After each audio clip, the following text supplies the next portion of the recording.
आने वाली गैर मुसद्दिका ऑडियो और वीडियो लीक्स का मामला है।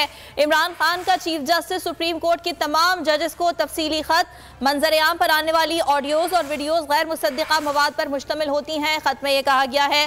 ब्यूरो चीफ लाहौर खावर अब्बास हमारे साथ मौजूद हैं। खत में क्या लिखा गया है उनसे जान लेते हैं। जी खावर अब्बास।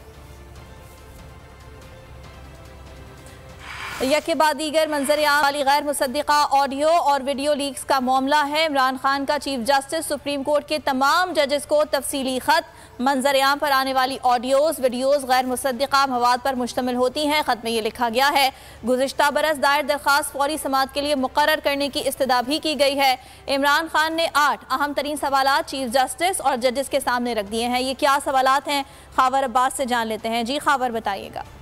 जी बिल्कुल, चेयरमैन तरीके इंसाफ इमरान खान की जानिब से चीफ जस्टिस ऑफ पाकिस्तान जितने सुप्रीम कोर्ट के जजेस हैं उनको एक खत लिखा गया है। जो मौजूदा सूरत हाल में ऑडियो और वीडियो लीक आ रही हैं, उनका कहना था कि ये चीज़ें जो है वो काट छांट कर और मुख्तलिफ किस्म की एडिटिंग शुदा चीज़ें मार्केट में लाई जा रही हैं, जिसमें मौजूदा ऐसी शख्सियात भी, अहम शख्सियात मौजूद हैं और गुज़श्ता जो शख्सियात हैं वो भी मौजूद है और उसके हवाले से वो खुद भी इस चीज का सारा सामना कर चुके हैं। तो उन्होंने जिस सलाह की थी उसको फौरी तौर पर समाअत के लिए मुकर्रर किया जाए। चेयरमैन तरीके इंसाफ की जानिब से चीफ जस्टिस और मौजूद जजेस के सामने 8 सवाल भी उठाए गए खत के अंदर।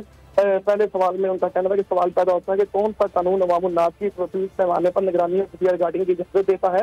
ये सवाल पैदा होता है कानून इस निगरानी वीडियो की रिकॉर्डिंग का हक कैसे देता है। उसके साथ उनका ये भी सवाल था कि इस निगरानी और रिकॉर्डिंग की हदूद हदूद क्या है और रिकॉर्डिंग का सिलसिला कब तक जारी रहेगा, और ये जो कैसे इंतजाम किया जाता है इन तमाम रिकॉर्डिंग का, क्या महज किसी की मर्जी से शहरियों की बाहम बातचीत खुफिया तौर पर रिकॉर्ड और तोड़ मोड़ कर मंजिला पर लाने को दोबारा किया जा सकता है। और उसके साथ उनका ये भी सवाल था